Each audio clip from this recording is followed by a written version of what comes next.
اعوذ باللہ من الشیطان الرجیم بسم اللہ الرحمن الرحیم لقد نصرکم اللہ فی مواطن کثیرۃ ویوم حنین اذ اعجبتکم کثرتکم فلم تغن عنکم شیئا وضاقت علیکم الارض بما رحبت ثم ولیتم مدبرین ثم انزل اللہ سکینتہ علی رسولہ وعلی المؤمنین وانزل جنودا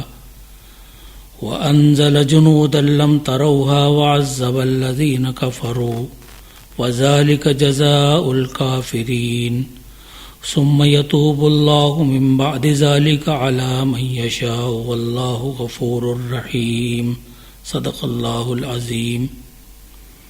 اللہ اس سے پہلے بہت سے موقعوں پر تمہاری مدد کر چکا ہے اور حنین کے دن بھی تمہاری مدد کی، جبکہ تمہیں اپنی کثرت پر ناز تھا، مگر وہ کثرت تمہارے کسی کام نہ آئی، اور زمین اپنی فراخی کے باوجود تم پر تنگ ہو گئی اور تم پیٹ دکھا کر بھاگ کھڑے ہوئے۔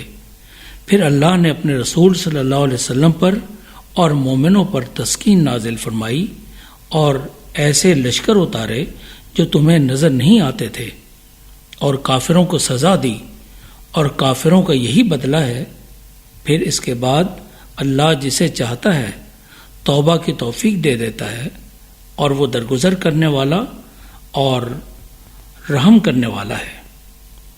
زیر مطالعہ آیات میں جہاد و قتال کے احکام اور مشرکین عرب پر پابندیوں کے پس منظر میں برپا ہونے والا غزوہ حنین مرکزی موضوع ہے، جس میں بھی جہاد سے متعلق چند بالواسطہ ہدایات و تعلیمات موجود ہیں۔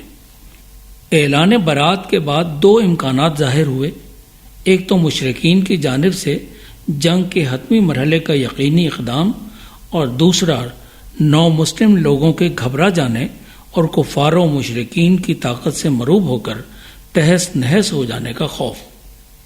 اس غزوہ کے ذریعے اہل ایمان کو حوصلہ اور تسلی دی گئی کہ تمہاری پشت پر رب قوی و مقتدر کی قوت ہے، جو یقیناً ہمیشہ کی طرح اہل ایمان کی لازماً مدد کرے گا، جیسا کہ اس سے پہلے مشکل ترین مارکوں میں کیا۔ اہل ایمان کو دو اصولی باتیں سکھائی گئیں۔ ایک تو اس صورت سے پہلے کسی دوسرے مقام پر کہ مسلمان اپنی بساط پر جہاد و قتال کی تیاری سے کبھی غافل نہ ہوں۔ وَأَعِدُّوا لَهُم مَا اسْتَطَعْتُم مِّن قُوَّةٍ وَمِن رِّبَاطِ الْخَيْلِ، اپنے وسائل اور قدرت کے مطابق ہر نوع کی تیاری مکمل کریں اور جاری رکھیں، باقی کمی کوتاہی اللہ پوری کرے گا۔ دوسری اس صورت میں رہنمائی دی گئی کہ اپنی کثرت تعداد اور وسائل و اسلحہ پر کبھی ناز کریں نہ اترائیں، نہ ان پر انحصار کریں۔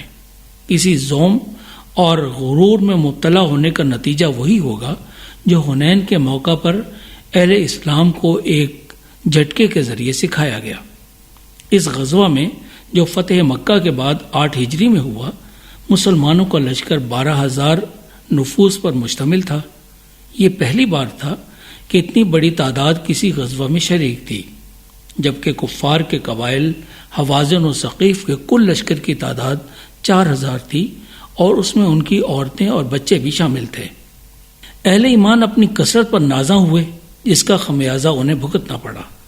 اسی جانب اشارہ ہے اذ اعجبتکم کثرتکم، جب تمہاری کثرت تعداد نے تمہیں عجب یعنی فخر میں مبتلا کر دیا۔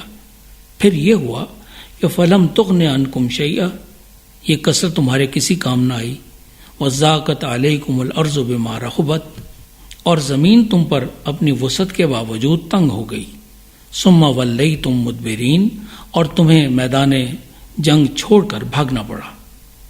حنین مکہ و طائف کے درمیان ایک وادی ہے، تقریباً 10 میل کا فاصلہ ہے۔ یہاں دونوں لشکر جمع ہوئے۔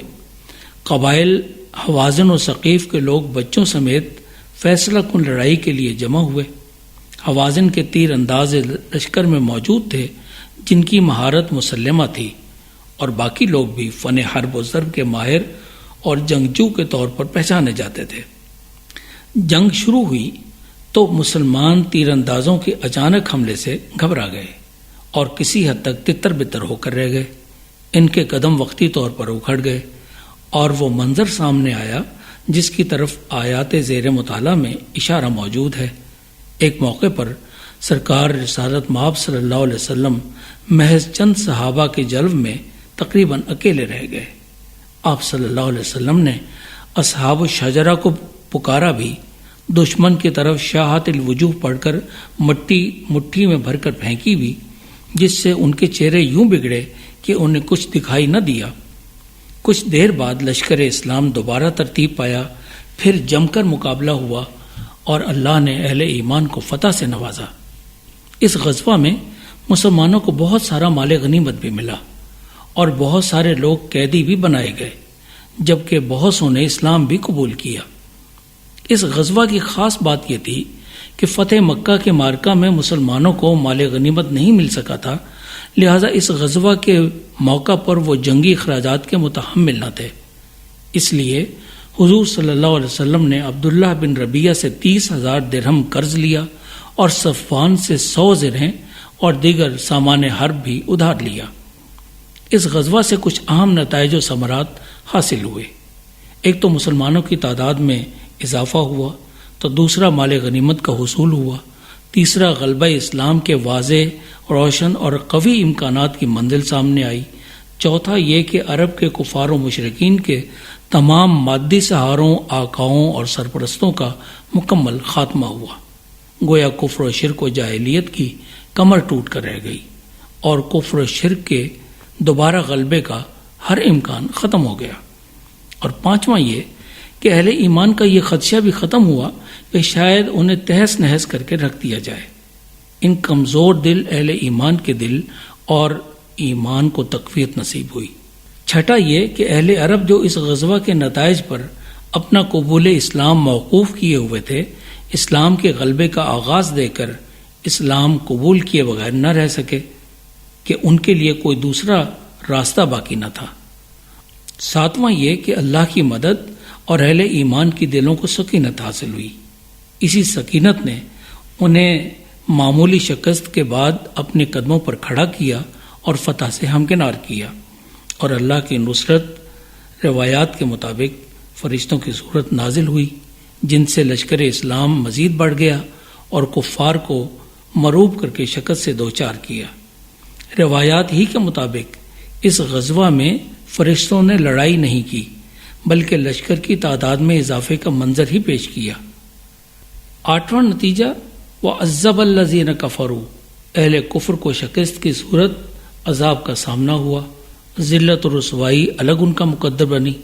روایات ہیں کہ نبی صلی اللہ علیہ وسلم نے 9 مسلموں کو مال غنیمت دینا چاہا، مگر وہ تقسیم کے وقت نہ پہنچ سکے، تو بعد میں ان کے عزیز و اقارب جو قیدی بنائے گئے تھے ان کے حوالے کر دیے گئے اور ان کے اپنے علاقے ان کے زیر حکم و انتظام کر دیے گئے، جبکہ بعض مسلمانوں نے اپنا مالی حصہ بھی برضا و رغبت انہیں دے دیا۔